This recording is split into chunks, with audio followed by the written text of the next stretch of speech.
Please welcome Eve to the show. And Eve, thank you for being here. And you've been through so very much, and a lot of your backstory talked about how you developed a relationship with Steve, who you thought was your father. Mm-hmm.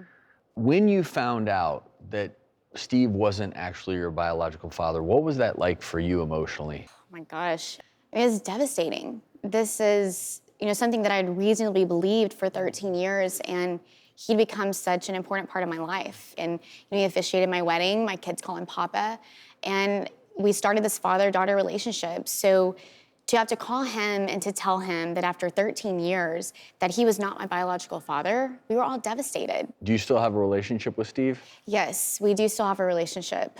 He's still dad. My kids call him Papa still, and he's actually coming around Christmas time to spend the holidays with us.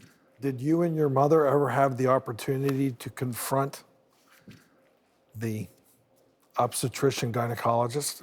Yes, so when I found all this out, I really wanted everything in writing and communications because, let's be honest, it's very emotional. I don't know how it would have went down if it would have been a personal confrontation.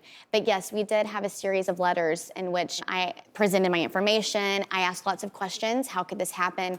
And what I really started to notice after the 10th, 11th, 12th, letter that went back and forth is that I started to see the themes of manipulation. Manipulating me to kind of keep that secret. And that's when I really realized in that point that he was just trying to manipulate me. There wasn't really a resolve. And trying to cover all his bases. He didn't want to say anything that would be self-incriminating. No. But how does he explain that it happened? Right, well, he changed his story a few times. His first initial story is that he went back to his medical school days, which would have been 12, 13 years before I was conceived, and he got his vials from his donor days at medical school. So that was his first story. And then when he received my mother's medical records, because we had a copy of those medical records, then he said that he was local donor number 12. So he all of a sudden had this local donor program, even though my parents, you saw the notes, specifically consented to 106 from California Cryobank. Have there been any formal consequences since this information has come to light? No, and that was really the shocking part of this whole thing, is that there's not, in Texas, was not a civil cause of action, a criminal cause of action, and the medical board even chose not to take any sort of action. In part, that's because in the 85th legislation session, they put in an amendment for the Medical Board Act sunset bill that said they wouldn't investigate claims that were older than 7 years old.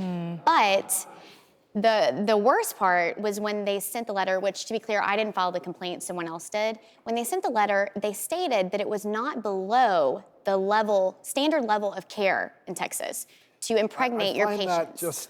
That's shocking. Mind-boggling. That's shocking, because this is professional misconduct. This is completely, it's not anywhere near a standard of care. No. And any other colleague, my colleagues up here, you guys are physicians. Would you be able to say, this is one of our colleagues? This is a doctor who has professional standards and is conducting himself in a way that feels like it represents our profession well?